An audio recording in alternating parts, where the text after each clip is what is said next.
বেশিরভাগ যুব সমাজ এখন বাসায় গিয়ে রাতের বেলা পণ দেখে। দেখা যায় সারাদিন ভালো কাজ করে, বাসায় গিয়ে রাতের বেলা পণ দেখে। পর্নোগ্রাফি দেখে না বা দেখে নাই কখনো এমন একটা ছেলে খুঁজে পাওয়া যাবে না।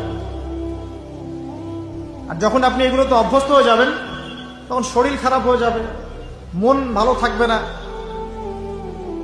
আপনি একাকী গোপন পাপ করবেন, শরীর দুর্বল হয়ে পড়বে। একটা মেয়ের দিকে আপনি সম্মানের চোখে তাকাতে পারবেন না, মনে হবে মেয়ে মানেই মনে হয় ভোগের বস্তু। পর্ণে আসক্ত যারা, তারা কোনো কাজে শান্তি পায় না, অস্থির। এমনকি তারা যদি বিয়ে শাদীও করে তবু বৈবাহিক জীবনে সুখী হতে পারে না।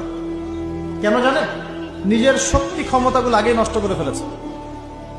এবং অনেকগুলো মেয়ে যখন আপনি দেখবেন নগ্ন, তখন আপনার স্ত্রীকে আপনার কাছে সুন্দর মনে হবে না, মনে হবে এই মেয়ের চেয়ে মনে হয় ওই মেয়েটা সুন্দর, এর চেয়ে মনে হয় ওইটা সুন্দর। আর মেয়ের প্রতি